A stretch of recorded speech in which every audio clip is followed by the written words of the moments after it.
The city's homeless problem, however, is worse now than ever, according to a new report which says that nearly 115,000 people went homeless last year, including nearly 40,000 children.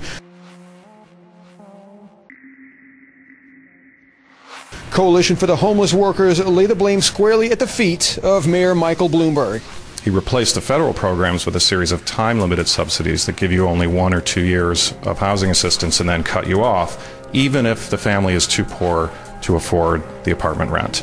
And so as a result of that, lots of families are ending up making a return trip through the city shelter system. It's indisputable that we've got more homeless people now. That the shelters are overpacked because people are losing their jobs. They're going from their apartments to homes to these city shelters.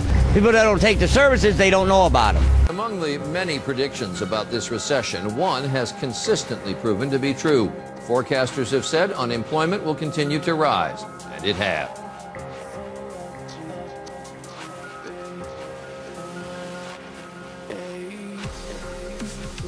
Today, the government reported another 467,000 jobs lost in June, taking unemployment to 9.5%, and that's the highest level in more than a quarter century.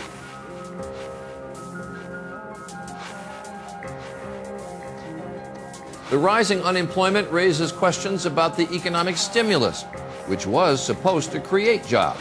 Since the recession began, 6.5 million Americans have lost their jobs, and the unemployment rate has nearly doubled. An unusual turn of events involving a Vero Beach homeless man who was attacked on camera. It's the disturbing video gone viral. A homeless man in Vero Beach, sucker punched by a man, filmed by another man, then posted to Facebook. Advocates for the homeless say this is actually more common than you think, that slapping the homeless for money is sort of a game. They recently just passed the law. They made it a law. It is criminal in the city of Columbia, South Carolina, to be homeless. And they are actually arresting the homeless and shipping them to encampment centers. I mean, this is stated in an article on the Huffington Post. And amazing. Give us the headline, because that's big. If they're making them go there, that's the beginning of the camps, and is what the Emergency Centers Establishment Act says they would condition people, because at first it'll just be poor people, and then it'll be everybody. What's going on is working poor, where families are living 10 to a house, and now Agenda 21 is trying to ban that. For the past 8 years, Dan Duvall has run a sober living center for about 30 homeless people on his 72-acre ranch. In California, a 66-year-old man was jailed Monday after being accused of illegally housing homeless people on his ranch in San Luis Obispo. Would you like to see all the executive orders that have been put into place to take over our nation, to have complete control over us, to take away our rights, round us up, and put us where they want us? Here we go. Executive Order 10990 allows the government to take over all modes of transportation and control of all highways and seaports. Executive Order 10995 allows the government to seize and control the communication media. Executive Order 10997 allows the government to take over all electrical power, gas, petroleum, fuels, and minerals.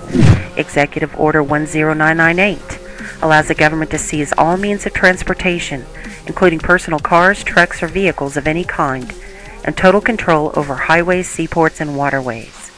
Executive Order 10999 allows the government to take over all food resources and farms. Executive Order 11000 allows the government to mobilize civilians into work brigades under government supervision. Executive Order 11001 allows the government to take over all health, education, and welfare functions.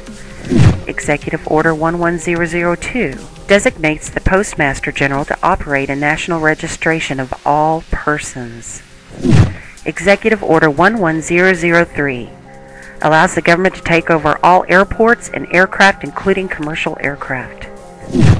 Executive Order 11004 allows a housing and finance authority to relocate communities, build new housing with public funds, designate areas to be abandoned, and establish new locations for populations. Executive Order 11005 allows the government to take over railroads, inland waterways, and public storage facilities. Executive Order 11051 specifies the responsibility of the Office of Emergency Planning and gives authorization to put all executive orders into effect in times of increased international tensions and economic or financial crisis.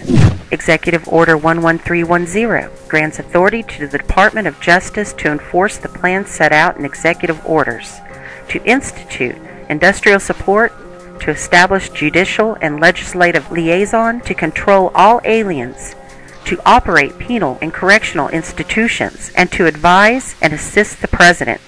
Executive Order 11049 assigns emergency preparedness function to federal departments and agencies, consolidating 21 operative executive orders issued over a 15-year period.